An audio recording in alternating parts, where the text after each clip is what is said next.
Buenos días, bienvenidos a un nuevo Facebook Live de Séptimo Día. Hoy abordaremos el tema que trató el programa en la noche de ayer, explotación sexual infantil.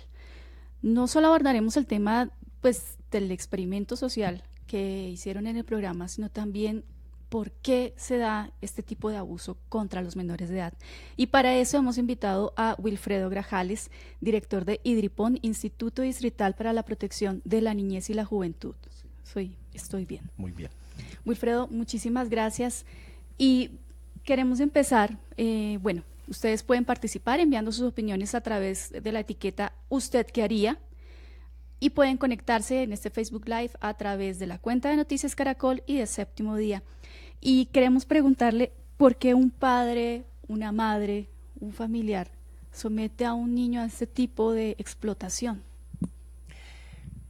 El tema de la explotación de los menores es de esas llagas que tiene la sociedad, que nos obliga a mirar muchas variables para entenderlo. Sin duda hay la variable socioeconómica, o sea, familias que han sido muy regularmente conformadas, familias con problemas económicos muy fuertes, con vulneraciones claras de generación en generación en su educación, en su formación, en su manera de ver las cosas, van haciendo que se naturalicen algunas cosas que para los demás pues es claramente un escenario horroroso, pero muchas veces el abusador viene de una experiencia de abuso también que ha sufrido, y eso se va generando de un grupo a otro, de una familia hacia la otra. Hay otros elementos que también yo diría que hay que tener en cuenta. Uno muy fuerte hoy es el tema del consumo, la entrada de las drogas. Ha generado unos escenarios que van desde el querer resolver las cosas de manera rápida y fácil, que lo hemos sufrido con todo el tema de las drogas, pero igual con una búsqueda de rehuir las realidades y dañarse las personas consumiendo las drogas para poder soportar estas situaciones que viven. La calle es muy dura y por eso el habitante de la calle termina sumergido en el mundo de las drogas. También se da al revés, o sea, las drogas lo llevan a la calle, pero buena parte del consumo de sustancias en la calle tiene que ver con soportar lo que se está pasando. En los temas de abuso, muchos de los menores caen en la droga por, digamos así, por instinto de tratar de hacerle un poco de mitigación al dolor que están sintiendo frente al abuso. Entonces, ahí entra otra variable que termina de enredar estas situaciones. Y hay una muy fuerte que es el consumo. En el abuso hay dinero de por medio. Y eso hace que muchos, al principio es muy doloroso, pero después se vuelve una transacción, un negocio.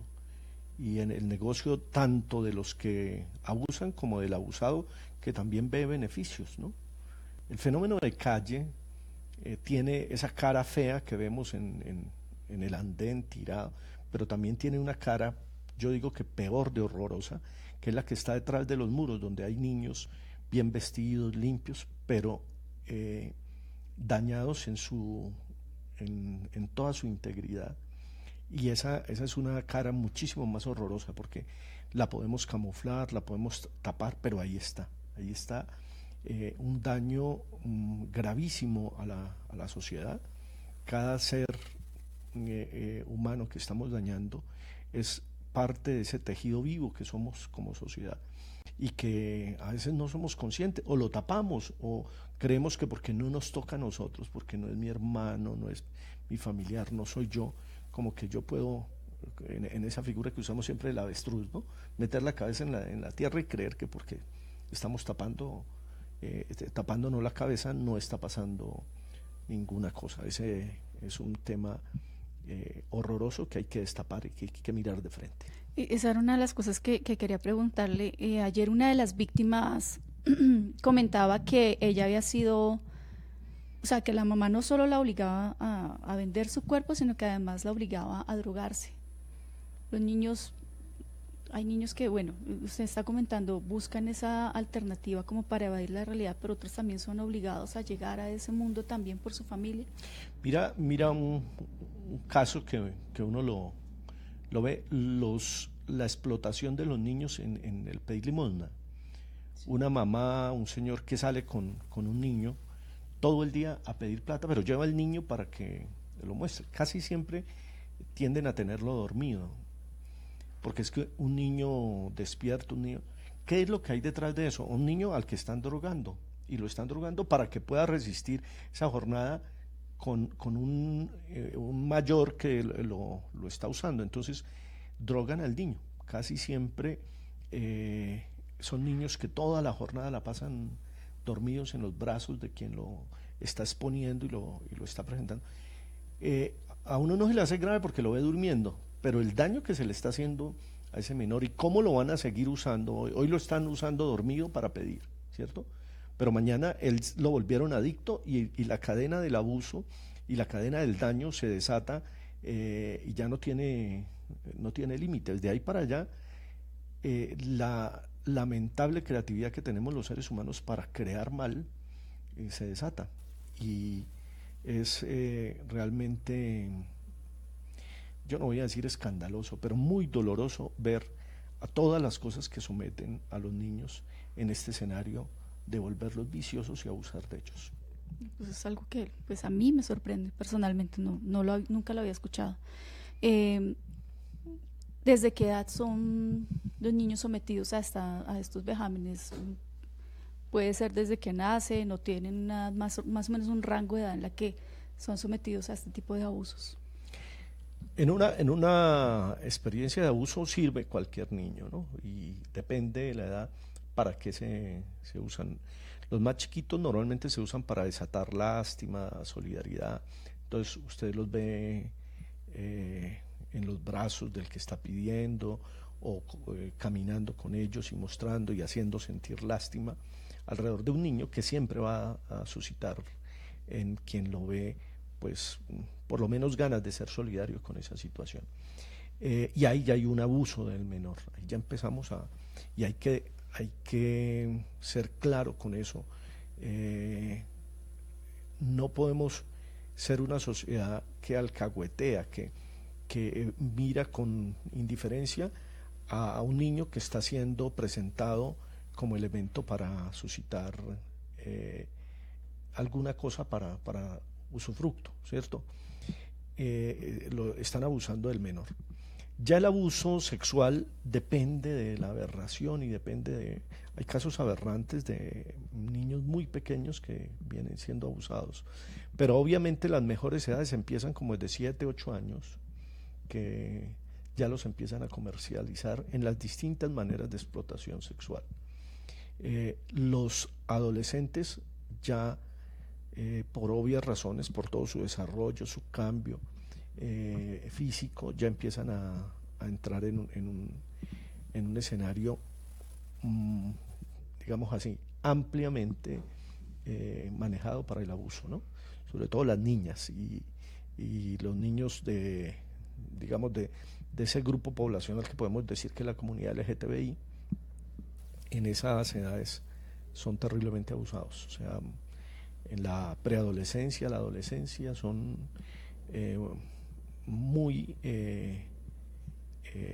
tienen un nivel muy alto de ser víctimas y de ser abusados. Es una edad muy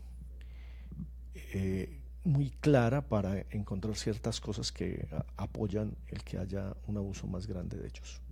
Me adelanto un poco a lo que vamos a abordar más adelante. El planteo dos escenarios. Uno en la calle ve la madre, el padre pidiendo dinero con su hijo.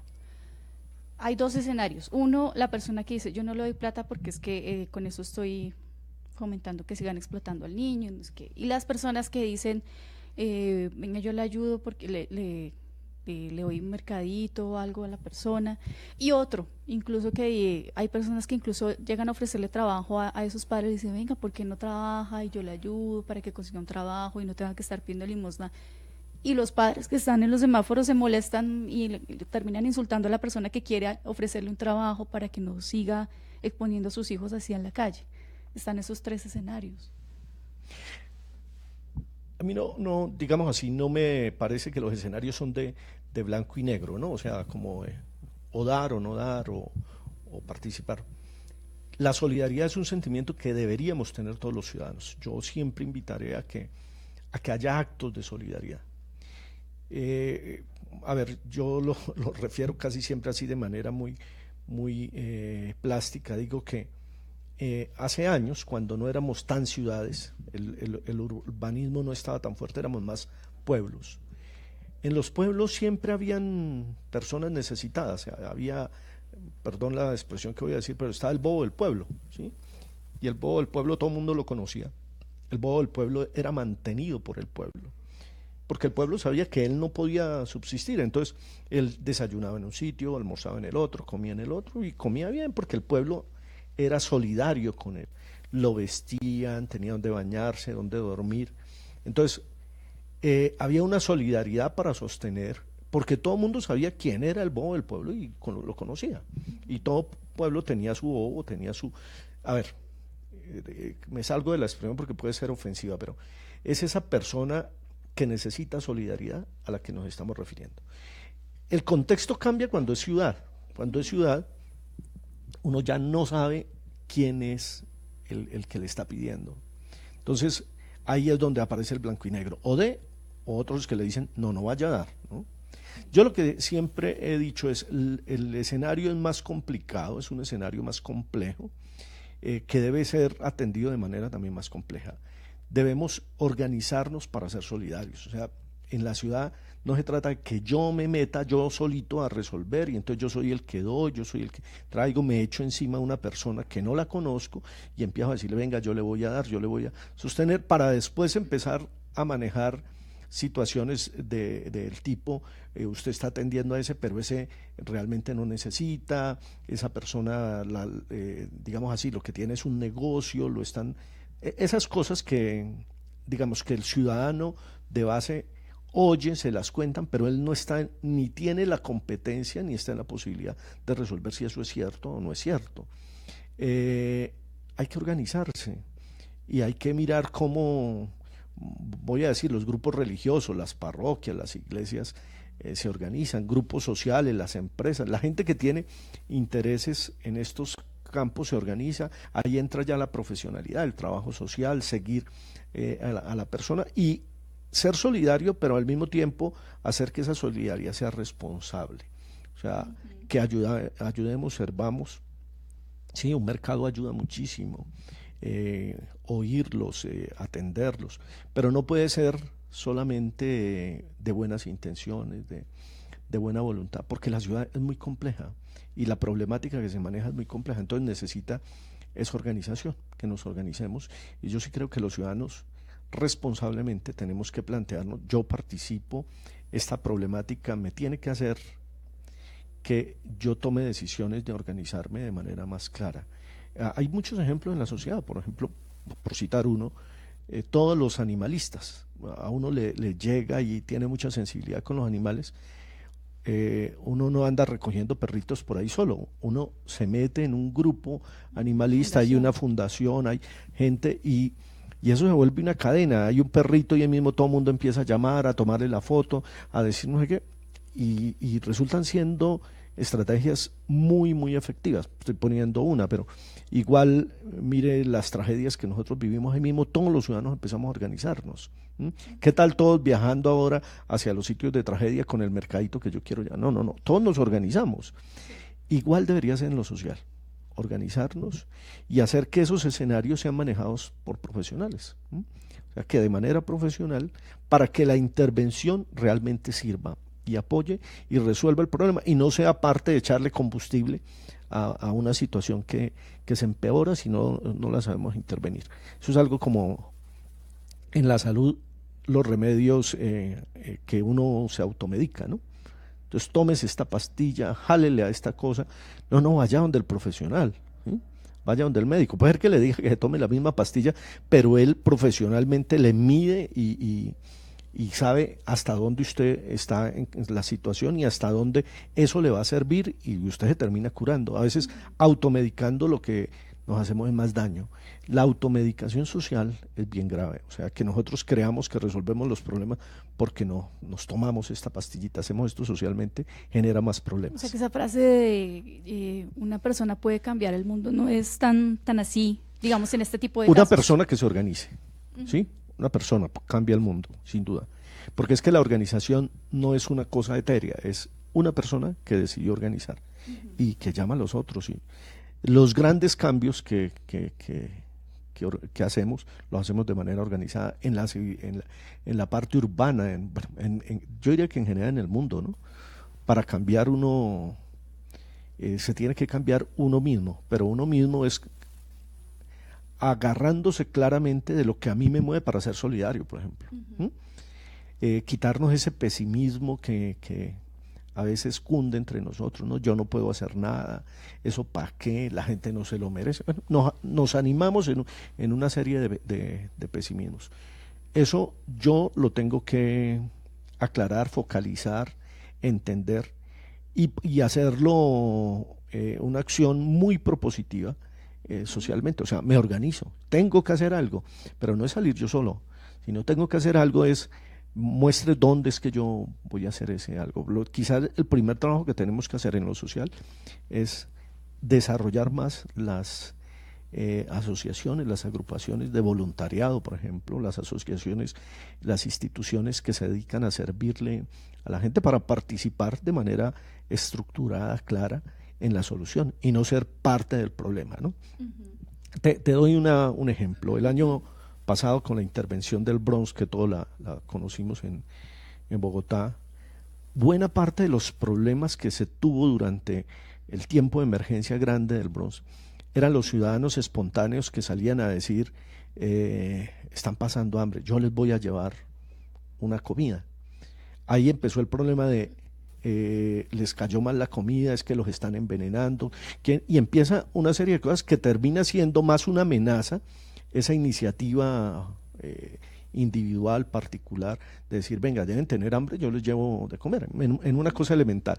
En cambio, si nos juntamos todas las organizaciones, venimos, nos coordinamos, podemos darles de comer, podemos atenderlo de manera mucho más efectiva. O sea, efectiva no es porque únicamente les da de comer, sino porque lo que queremos con la acción de darles de comer sí se da, ¿sí? Y no es algo así como seguir manteniendo el problema, pues sí, que coman y sigan generando el problema.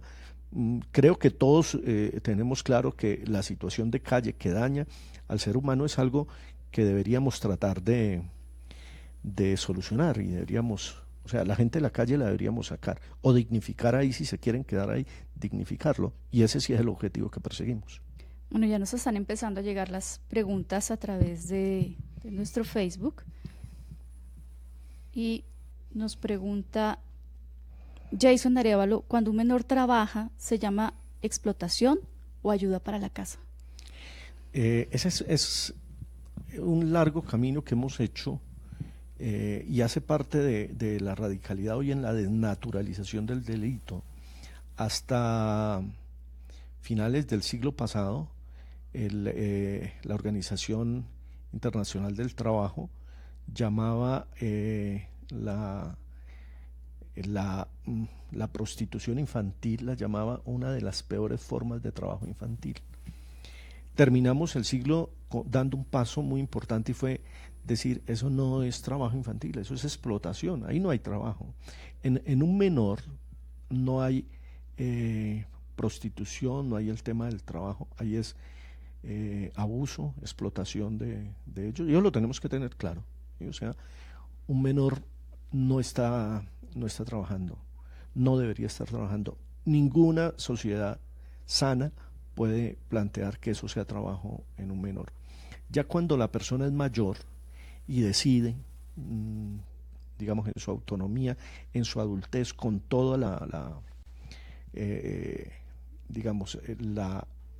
autonomía que le da su madurez física, mental, decide ejercer un trabajo de estos como la prostitución, pues ya estamos hablando de un trabajo, pero en un menor no, en un menor es abuso y es explotación, o sea, es delito, y lo tenemos que decir.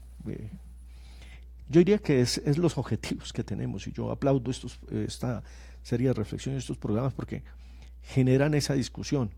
Muchos de nosotros hablamos de, están prostituyendo al niño. No, no lo están prostituyendo, lo están explotando, ¿sí? Están cometiendo un delito. La prostitución es un oficio que se desempeña y debe ser reglamentado en una sociedad y todo. Pero el abuso de los menores es un delito y lo tenemos que...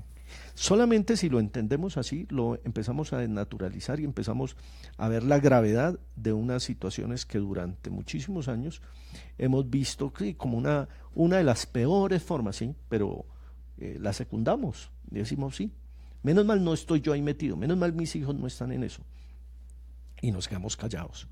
Frente al delito no se puede quedar callado nadie. No estoy defendiendo el trabajo infantil, pero pues hay niños que en medio de viven en familias con condiciones económicas limitadas y en su mente inocente deciden trabajar. No estoy defendiendo ese trabajo, pero dicen tengo que ayudarle a mis papás de alguna forma y se suben a los buses o ofrecen dulces en los semáforos. Yo soy defensor del trabajo de los niños, o sea, en eso es escandaloso que lo diga porque digo, soy hasta contrario a muchos temas de política del Estado, pues. Porque yo no creo que, para mí el trabajo es bueno y el trabajo no se le puede ver como algo que daña, vulnera al niño. Lo que sí tiene uno que entender es que hay formas de trabajo que no son aptas para los menores. ¿Cuáles son esas formas? Las que no le dejan ser menor, las que no lo dejan ser niño, las que violan el derecho que un niño tiene a ser niño. Entonces, si un niño tiene que estar todo el día en los buses, tiene que estar, ese trabajo no es para ese niño. Ahora, que ese niño, además de que tiene unas horas en que va y vende dulces y todo, va a la escuela, juega, se entretiene con sus amigos, ese momento en que él trabaja, que produce, debería ser apreciado por la sociedad, deberíamos organizarlo, para que él no sea explotado en ese trabajo. La explotación no solamente se da con los niños, se da con cualquier persona con quien abusan más allá de sus, digamos así, de sus derechos, de lo que él tendría que hacer. En un menor esos derechos son mucho más grandes, es mucho más delicado, entonces la sociedad debería mirarlo. A mí no me gusta que hablen mal del trabajo, y sobre todo a los niños, que algo así como los libramos de esa cosa horrorosa que es el trabajo, y usted, mi hijo, no tiene que trabajar, para que después cuando es adulto, lo primero que le decimos es, bueno, ahora sí, a trabajar, ¿no? De razón que a muchos no les gusta trabajar, porque si a uno, en psicología dicen que a uno se le queda lo que le imprimen desde niño, ¿cierto? Y si desde niño me imprimen horror al trabajo, pues voy a ser un pésimo ciudadano porque no voy a querer trabajar. El trabajo es hermoso, es el acto creador, es el acto dignificador del ser humano y debería ser en los menores también visto así. Lo terrible es que convirtamos en trabajo para menores cosas que no les permite a los niños ser niños, que los vulnera, los daña. Entonces nos ponemos a hablar mal del trabajo, ¿no? Yo soy uno que claro, de manera clara defiendo que el niño trabaje. ¿Cuáles serían los trabajos de los niños? Que tienda la cama, que haga tareas, que juegue, eso debería ser parte del trabajo y del discurso de trabajo de un niño. O sea, usted está haciendo, si los papás deberían tener claro que es promover en el niño sus deberes y deben ser las cositas elementales de casa, pero un niño puede ayudar en la casa en recoger los juguetes, en poner en orden sus cosas, y que él sienta que ese es su trabajo. Usted tiene que tener ordenadito el sitio donde usted trabaja, hizo esto, las tareas, bueno, todas las cosas que son propias del niño, pero vistas como un trabajo que lo dignifica, no que lo daña. Eso lo tenemos que plantear. Ya las otras cosas, que es buscar recursos, y sí, hace parte de una realidad social dolorosa. Los niños tienen que salir a buscar recursos, y eso también es trabajo. No podemos creer que es horroroso porque ahora tiene medios, busca dinero, sino porque le está violentando su experiencia de niño. Y eso es de tiempos, no puede ser mucho tiempo y debe ser cuidado. Pero cuando es delito, porque en nuestra sociedad la norma prácticamente hace al niño que trabaja un delincuente, porque lo pone en una realidad donde está en la ilegalidad. Es ilegal que un niño trabaje. Entonces, si él está trabajando, pues está haciendo algo ilegal. Y si yo estoy haciendo algo ilegal, pues soy delincuente. Entonces, esa cadena sí no la deberíamos desarrollar. Esa cadena que a la víctima lo revictimiza, me parece a mí horrorosa, ¿no? En cambio, hacerle ver y apoyarle y ayudarle a esa situación social del niño que él produzca. En Ecuador yo veía una experiencia con los niños emboladores. Los niños buscaban subsistir y ayudar a la casa embolando. Entonces se les organizaba y había como organización de menores que embolaban para que lo hicieran en 2 horas, les pagaran bien. O sea, que la gente entendiera que embolarse con un niño menor que estaba siendo protegido, cuidado, pues era más costoso. Entonces usted pague al niño para que él no tenga que estar todo el día embolando, sino él con 2 horitas que hacía su trabajo, producía, lo demás jugaba, lo atendían para que fuera niño, para no dañarle su... Eso me gusta, habría que explorarlo más, pero me parece que esos caminos en sociedades todavía en construcción como nosotros son mucho más virtuosos que ponernos a hablar como si fuéramos el país desarrollado donde todos los niños no necesitan trabajar, decir no, aquí no trabajan los niños. Solo estudiar y jugar. Volviendo al tema de la explotación sexual infantil, ¿en qué ciudades se presenta más este fenómeno? Sí, es un tema, es un tema rural también. En el campo hay mucha explotación, pero es el abuso más que la explotación, ¿no? O sea, en las familias rurales se ve de manera muy constante explotación, abuso de menores, niñas que son abusadas, y la sociedad rural como que naturaliza eso. En la ciudad, en cambio, sí se da más la explotación, o sea, el uso de ese abuso para otros fines. Por ejemplo, las que tienen movimientos turísticos, hay un fuerte manejo del abuso con objetivo turístico. Entonces, sin duda la ciudad más turística, voy a decir Cartagena, Bogotá, que son destinos turísticos, Medellín, pues son ciudades donde el alarma debe ser más fuerte frente a este tipo de problemas, porque esa explotación está abusada mucho, está muy asociada a ese escenario del que pasa, ¿no? Que está en turismo, y como que estoy en el tiempo en el que me permito ciertas cosas. Entonces salen unas aberraciones sociales que es usted quiere y yo le ofrezco, ¿no?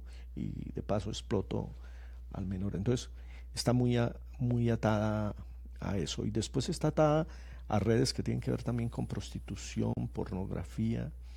Donde están esos fenómenos, donde se desarrollan, es donde uno encuentra ejes más fuertes. Hoy en día, por los medios, por esta capacidad que tenemos de estar en cualquier parte y nos están oyendo, los celulares, ya no es tan claro que yo tenga que salir a pararme en una esquina, a ofrecerme, y menos estas situaciones que son delitos, ¿no?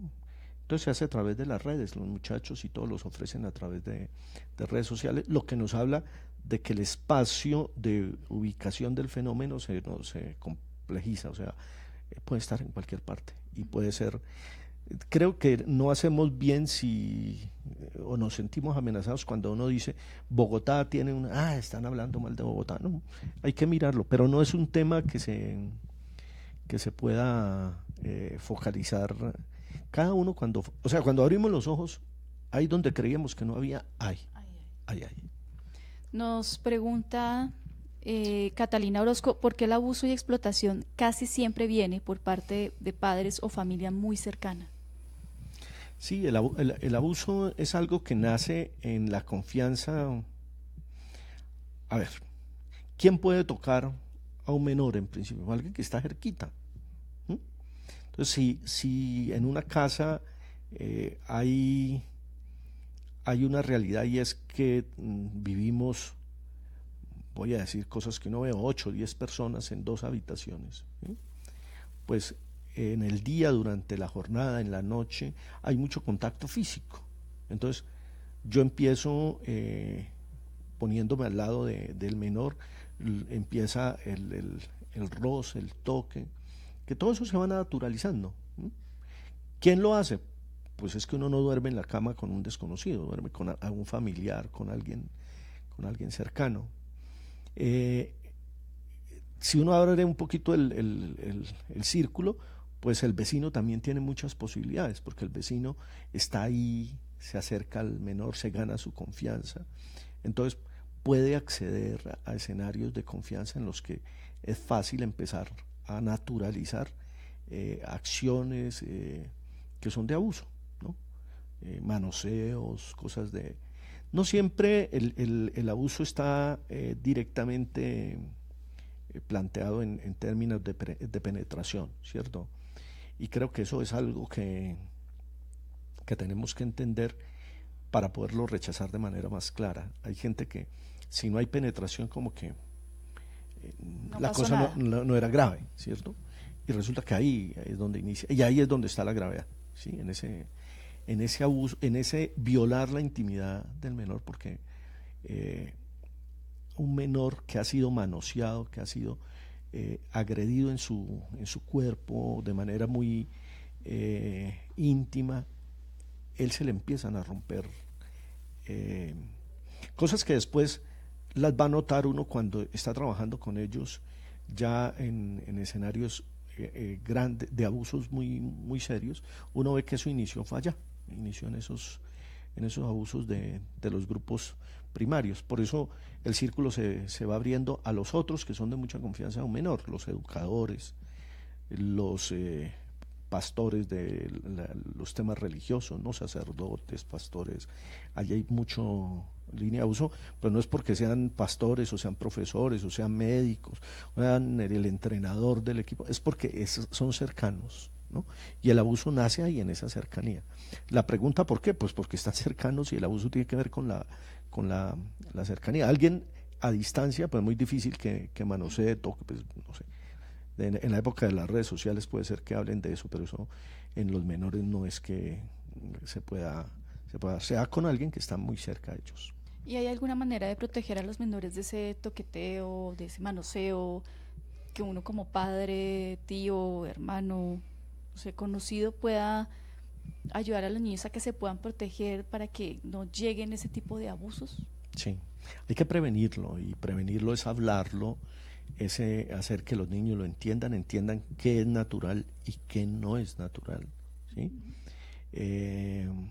Hay cosas que tienen que ver con situaciones de menores con menores, o sea, son niños que juegan, se tocan, pero son niños, ¿sí?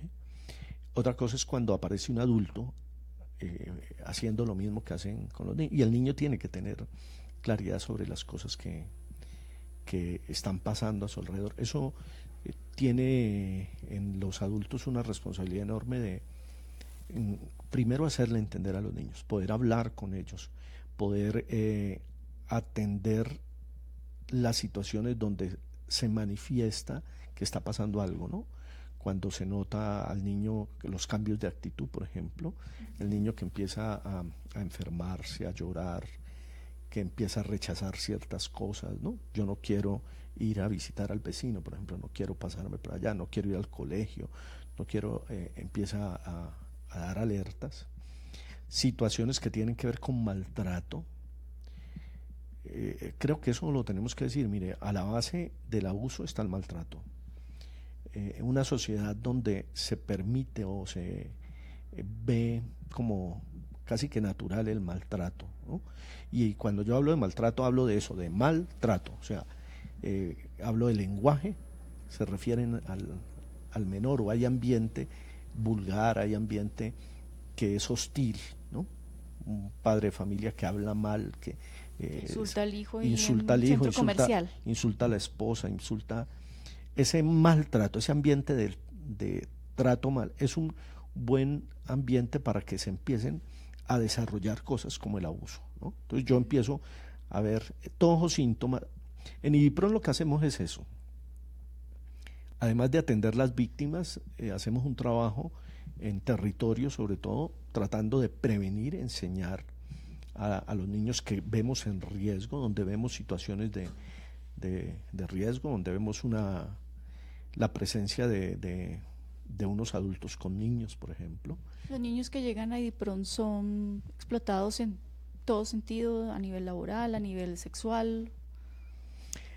¿Desde qué edades llegan a IDIPRON? IDIPRON atiende de 8, en esta estrategia, pues obviamente hasta 18 años.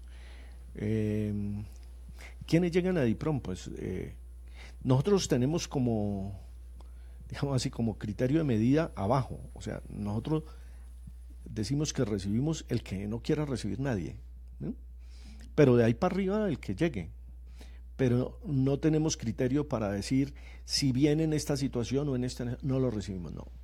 O es que no lo quieren en ninguna parte, entonces nosotros también creo que son de las cosas terribles. O sea, el trato que le damos a la víctima, que es revictimizarlo, generarle otros escenarios en el que él se vuelve víctima, ¿no?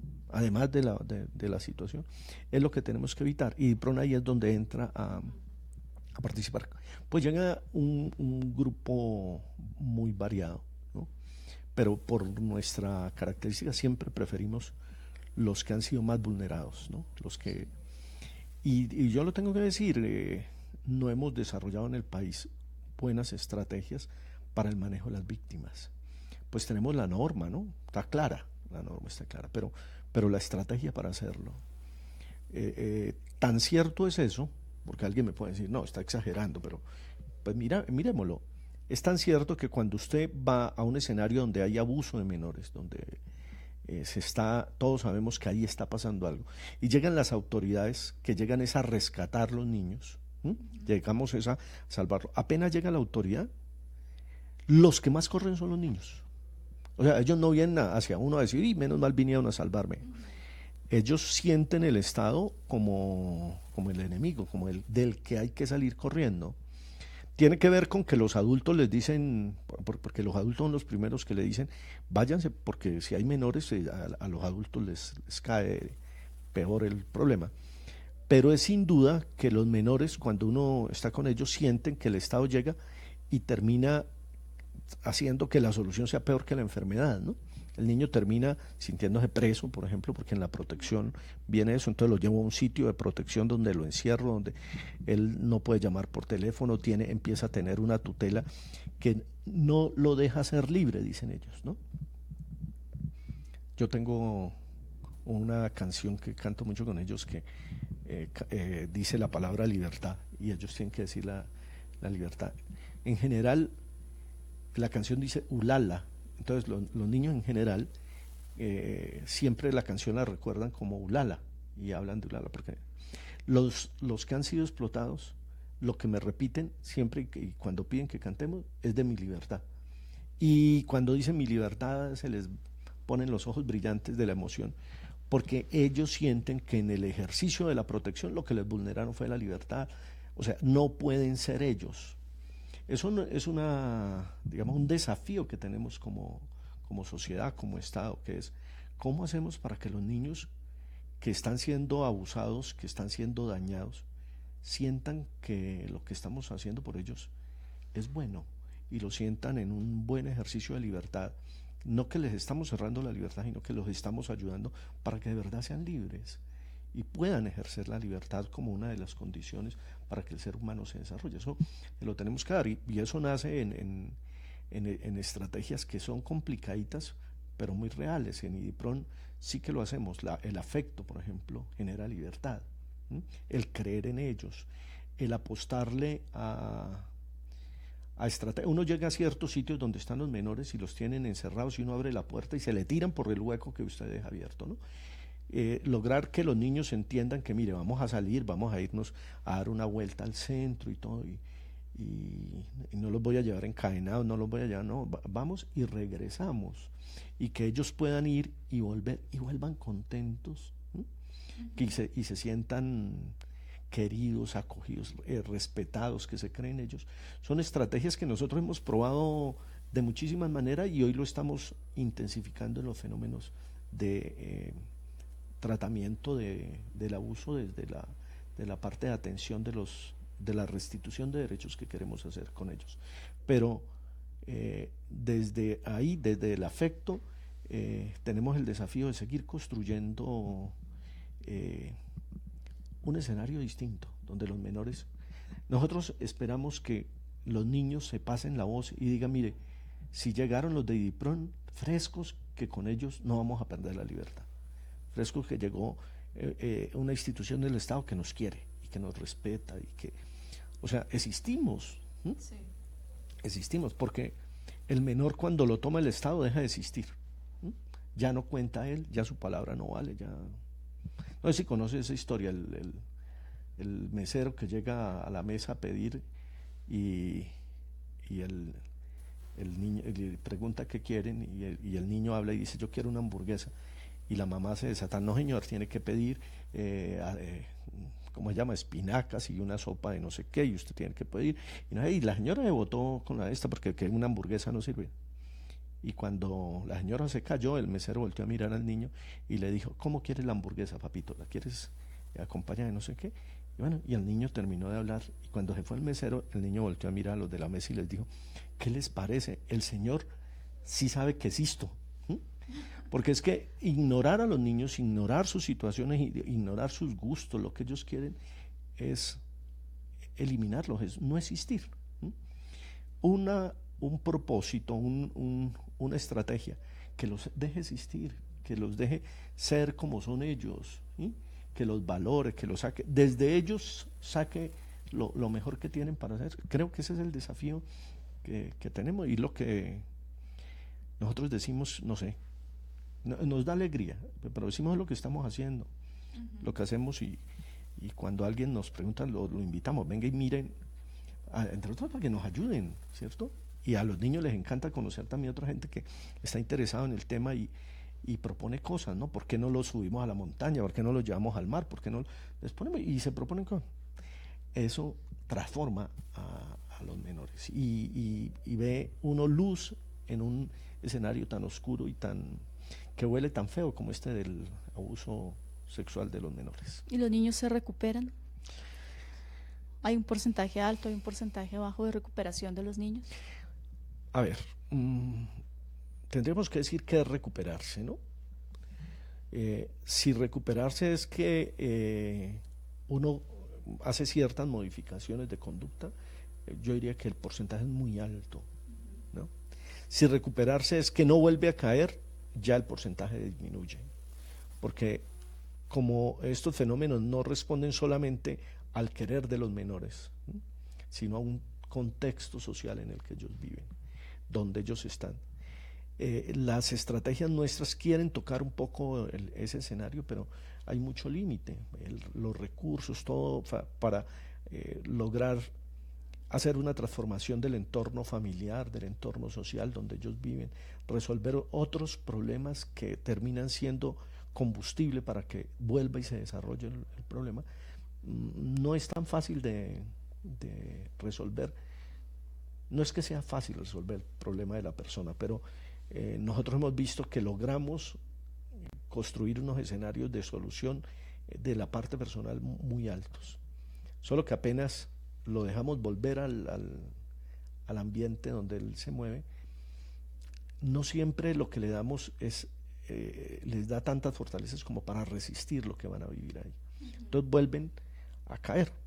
Importante para nosotros es que ellos sepan que los volvemos a recibir, volvemos a ayudar y los volvemos a atender y que nos tienen ahí a nosotros también para estarlos acompañando, que no es una línea, o bueno, sí, es una línea de alcahuetería de la mejor, o sea, esa en la que uno coloca a la mamá, coloca a los amigos, esos de corazón, que son los que a uno le dicen a uno, cuente conmigo, yo estoy ahí con usted, y uno dice, esta es una alcahueta de miedo, pero es la persona que tiene todas las posibilidades de cambiarme, porque a uno lo cambian es cuando lo aman, cuando uno siente esa solidaridad del otro, ahí es donde cambia. Entonces queremos que los niños nos sientan así, como unos, sí, nos pueden decir alcahuetas si quieren, como unas personas solidarias que los aman y los aman sin condiciones, o sea, sin condicionar. Si usted cambia, yo lo quiero, si no cambia, lo voy a mirar feo. No, lo seguimos queriendo y seguimos. Creo que se trata de que no nos no nos gane la creatividad del mal. O sea, si hay un mal creativo que genera tantos males, que haya también unas estrategias sociales muy creativas para generar bien. Abordemos un poco el experimento social que tocó ayer séptimo día. La gente no intervenía y esto pues lo vi en las redes sociales anoche y hoy también y decían, miedo, no intervine por miedo, no intervine porque eso es responsabilidad de las autoridades y no mi responsabilidad. No intervine porque hay gente que dice es falta de solidaridad o indiferencia, entonces no es conmigo. ¿Qué tan ciertas son todas estas excusas, si es que se le pueden llamar excusas, a no intervenir cuando uno es testigo de que un niño es abusado? Nosotros siempre hablamos de la naturalización como el problema, y la naturalización tiene una de sus situaciones en esta indiferencia que es como la que está de fondo a lo que la gente termina tratando de explicar, tratando de decir, bueno, yo soy indiferente porque es que llevaba afán, ¿no? Yo soy indiferente porque no oí bien qué era lo que estaba pasando, ¿no? Yo andaba distraído, o las que tú ya anunciaste que me parece también, digámoslo así, hacen parte de ese escenario de naturalizar lo que no debería ser natural, ¿no?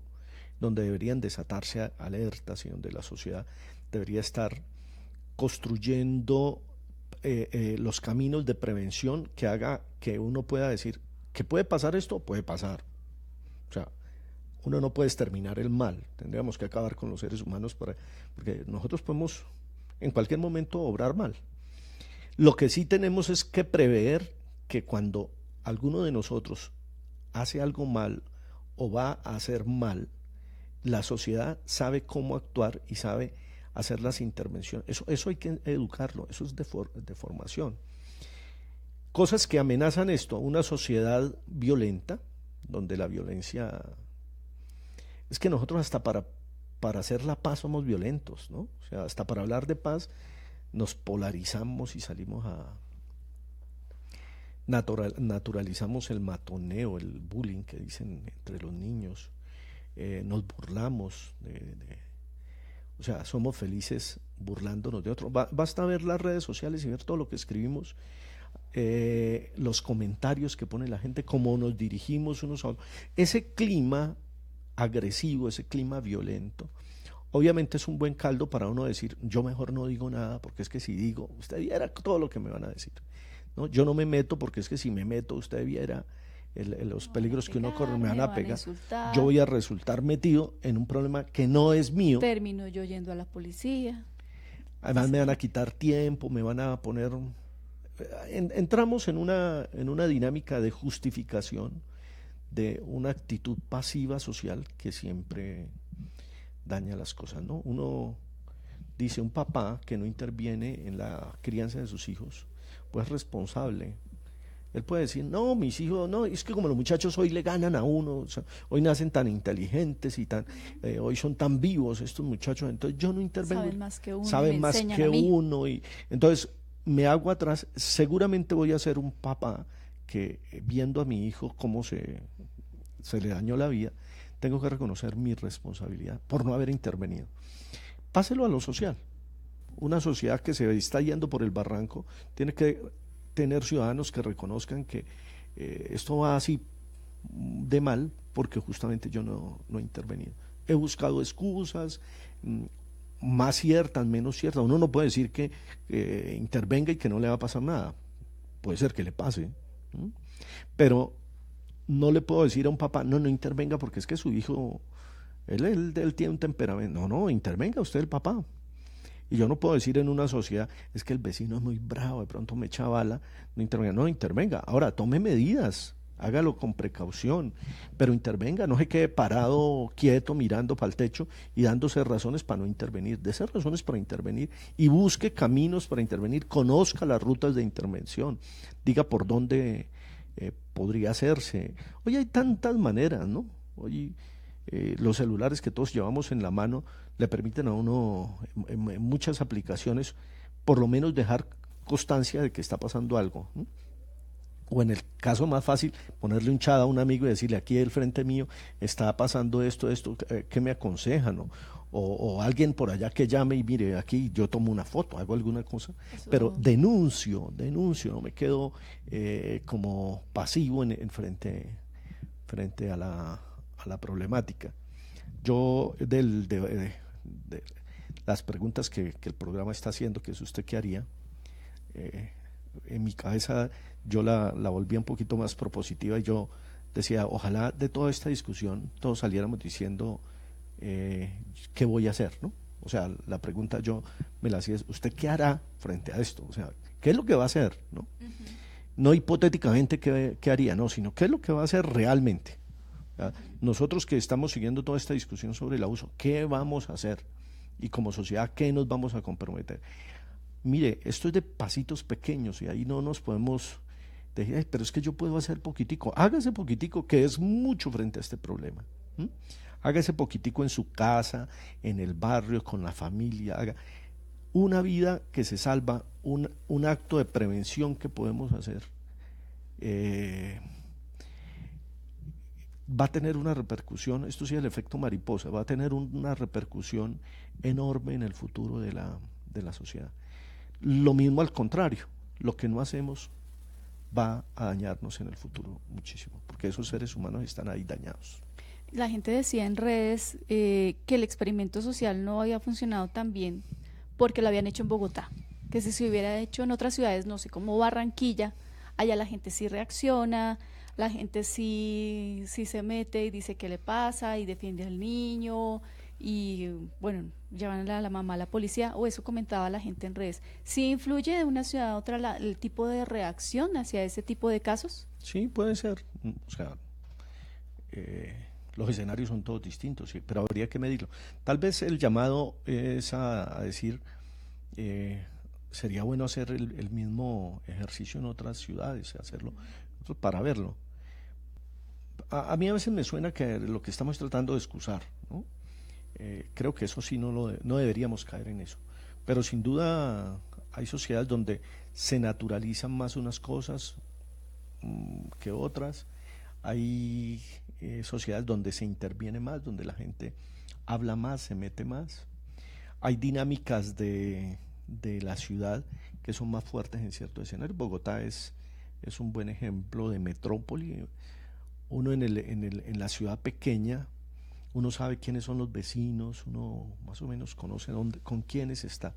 En la ciudad grande como Bogotá, que es una metrópoli, entre menos sepa uno del vecino, uno sale y el vecino de al lado del apartamento, uno a veces sabe por algún chismoso del edificio quién es el del lado de uno, pero normalmente uno no ha hablado con el vecino, uno no habla, uno lo ve, se encuentra en el ascensor y hola. Hay una dinámica de la ciudad donde, digamos así, lo anónimo hace parte de lo que somos y lo que construimos en la ciudad, en el ejercicio social de construir estas metrópolis. Eso es un buen caldo para uno quedarse callado cuando están pasando cosas, ¿no? Una cosa es respetar la intimidad de las personas y otra cosa es ser congraciarse con el delito, con las cosas delictivas. Y aún en las dinámicas de metrópolis más grandes, el ciudadano debería entender que una cosa es respetar la intimidad y ciertas cosas que pasan en la familia, en los grupos, en la calle, y otra cosa es ser indiferente y frío frente a cosas que son delitos. A veces lo que creo es que naturalizamos tanto que nos quedamos dudando, ¿será que esto es un delito? Porque apenas entendemos que es un delito, pues yo creo que todos estamos de acuerdo en que uno reacciona. Hay cosas hay sociedades donde se naturaliza más. La costa, por ejemplo, tiene unas naturalizaciones sobre el manoseo a los menores que no lo tienen ciertas otras zonas del país. Y ahí hay un abuso y nadie dice nada porque eso está más naturalizado en esos ambientes. Que nosotros hablemos de eso, que lo digamos, va haciendo que la gente empiece a dejar de ver tan natural una cosa que por cultura y todo se hace, o sea, quizás no se denuncia porque es que eso es así y aquí se hace de esa manera. Claro, ya otras cosas de un nivel más alto ya se denuncian. O sea, ayer decía en el programa, no nos parece grave si no es conmigo y nos quedamos callados. Es, Como es no es una, mi hijo. es una indolencia egoísta y es si no me duele a mí, no creo que haya motivo para quejarse ni para hacer nada, ¿no? Eh, es muy propia de nosotros y es muy propia de las culturas insolidarias, casi siempre metidas en estos ambientes de violencia, y nosotros tenemos una historia larga de violencia donde aprendemos es a sobrevivir. Eso es como el clima de guerra, ¿no? Cada uno mira cómo sobrevive. Es triste porque estamos tratando de construir una sociedad, una Colombia en paz, una Colombia donde podamos vivir y podamos sentirnos felices, realizados, y podamos hacer que nuestros hijos, las nuevas generaciones, puedan tener cosas que no tuvimos los que somos adultos, porque el ambiente en el que crecimos fue muy egoísta, muy sálvese el que pueda, ¿no? Y como pueda. Eh, qué rico que uno aprendiera a sentir con el otro, ¿no? Y eso vimos ayer en algunas de las personas que intervinieron que decían, es que yo tengo hijos y me imagino a mi hijo en esa situación y yo no quiero eso para mi hijo y por eso me metí. Ese es el sentir del otro. Bueno, y así no tenga hijos. Sí, pero ese ya es digamos, un anillo más amplio de ver la vida. Pero yo veo que se está haciendo algo mal contra un ser humano. Yo no soy negro, pero y no tengo amigos negros, pero si veo a un negro que lo están maltratando, me debe doler. Yo no tengo, no soy alemán, pero veo que están maltratando a un alemán, me debe doler. Yo no sé, no soy mujer, pero veo que están dañando a una mujer, tengo que reaccionar. Yo no soy niño y veo que le están haciendo daño a un niño, tengo que reaccionar. O sea, la solidaridad tiene que nacer en el íntimo del ser humano, que sabe expresar y sabe sentirse solidario con todo ser humano, con toda la vida, que la sabe proteger y sabe indignarse como se debe uno indignar y donde se debe indignar. Uno a veces nos indignamos en las redes y salimos y escupimos para todos lados y decimos las cosas más horribles, pero en la calle nos quedamos callados y si acaso después comentaba, mira, esa tan terrible, es que en este país, es que en esta ciudad, es que esta gente, no, es que yo, es que mi país, es que mi gente, mire lo que estamos haciendo. Ese día que nosotros veamos de esa manera, creo que vamos a construir un escenario, un país distinto. Y bueno, ya lo estamos haciendo. Yo creo que este programa y estas sensibilidades que se notan, y ojalá todos los colombianos nos sintiéramos llamados a discutir, ¿no? Quizás muchas de las cosas que hemos estado diciendo acá o que yo vengo diciendo a algunos no les guste, discutámoslas, pongámoslas en un tono mejor o ajustémosla, ¿no? No es tanto como Wilfredo está diciendo, pero bueno, ajustémosla, pero construyamos algo mejor, porque lo que tenemos, lo estamos viendo, no es bueno y está generando mucho mal y está haciendo que mucha vida de colombianos se esté dañando, se esté perdiendo. Y estamos perdiendo muchas generaciones en nuestra indiferencia, en nuestra incapacidad para asumir el problema de manera clara y comprometernos con la solución. ¿A dónde pueden acudir los niños o las personas que sean testigos de este tipo de abusos? ¿A qué líneas pueden llamar? ¿Cómo contactarse con IDIPRON? ¿A qué correos? Sí, con IDIPRON nosotros somos más una entidad digamos, sí, somos una entidad del distrito.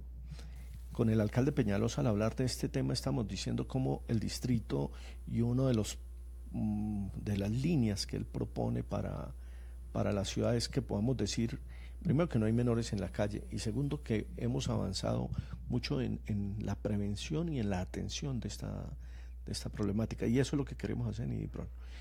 A nosotros nos contactan directamente si nos conocen. Mucha gente, somos una institución de 50 años en Bogotá, somos un capital de la ciudad, porque han sido 50 años atendiendo esta problemática, y es una riqueza que no en todo el mundo hay alguna cosa que le pueda comparar, pero Bogotá tiene una riqueza enorme que ha desarrollado durante estos 50 años a través del IDIPRON. pero nosotros atendemos como lo que se nos manda. ¿Cuáles son los caminos normales para entrar? Son el del ICBF, que es la institución que en el país está llamada a proteger los derechos de los niños, y es digamos, el camino natural. Hay uno que para la gente es muy clave, que es el de la policía, ¿no? Entonces es llamar a la policía, sobre todo si tienen ciertas situaciones de denuncia, hay ciertas cosas graves, hay ciertos peligros, se sienten amenazados. Pues lo mejor no es el ICBF, que de pronto entra en un nivel muy civil, ¿no? Sino la policía, que entra con seguridad y es gente más llamada a esas situaciones donde hay riesgo, ¿no? Y uno ve que hay riesgo porque hay metido, a veces hay mafias o hay cosas de esas. Entonces mejor que intervenga la policía, y quizás la mejor denuncia en esos casos es hacerlo hacia la policía. Ya a través de el ICBF, sobre todo, viene la focalización hacia DIPRON. O sea, nosotros recibimos lo que en el ejercicio de detectar el ESNA, la explotación sexual y comercial de los niños, niñas y adolescentes, se nos va remitiendo. O nosotros lo encontramos, nosotros trabajamos la estrategia de internado, que es como la más visible porque allí están los niños. Una de externado, tenemos a los niños todo el día, pero los regresamos a la casa, que es un ejercicio de formación y prevención. Y hay otra que es en el territorio, vamos allá al barrio, estamos con ellos ahí en su experiencia, los atendemos, los focalizamos, miramos los elementos de prevención. De ahí nosotros sacamos, o sea, si hay cierto riesgo, pues los llevamos a externado para irle ayudando. Pero si ya hay casos de abuso, pues nos los traemos internos y empezamos a apoyarlos ¿Los apoyan, aparte de la ayuda psicológica, también les brindan educación o ya ellos van a estudiar a otras partes? Si me permites, el ejercicio que nosotros hacemos en IDIPRON, yo digo que apunta al ser. O sea, lo que le decimos, sin duda nosotros queremos que ellos sepan cosas, tengan cosas, hagan cosas, pero todo eso pegado al ser, o sea, es a que sean, es lo que... Y digamos, la propuesta imperativa es que él sea, sé tú. Por eso nuestra estrategia es sé, S-E. Y le decimos que ese sé tú debe ser, por su situación, debe ser el doble de cualquier otro niño, porque por su situación le tenemos que abrir un escenario donde él sea el doble, o mejor, el triple. Por eso nuestra estrategia termina llamándose al cubo, a 3. Y con eso hacemos una figura gráfica para decir 3 S y 3 Es, ¿no? Las 3 S que tenemos ahí es la atención psicosocial, la segunda es la atención sociolegal. Aquí hay mucho tema que tiene que ver con temas de legalidad y nosotros nos metemos en ese asunto. Y la tercera es salud, que tiene un elemento curativo. Lo hacemos en alianza con la Secretaría de Salud, porque no somos del sector de integración social, no del sector salud. Hacemos una prevención de salud que tiene que ver sobre todo con alimento, vestido, techo, ¿no? La gente cree que en las instituciones es gracioso porque la gente solo entiende que el techo tiene que ver con la salud cuando aparece la Secretaría de Salud y le dice a uno, aquí usted no puede tener, aquí hay una gotera, usted puede, y entonces no le dejo atender aquí. Es que el techo tiene que ver con la salud, sí. Y todo el dar cobijo tiene que ver con elementos de salud. Lo mismo la alimentación, lo mismo el vestido. Y nuestra población tiene una enfermedad, que así lo ha dicho la Corte, que es el consumo. Entonces tenemos unos programas de mitigación fuerte y eso cierra lo de salud. Y las 3E son la educación, que para nosotros es la formalización.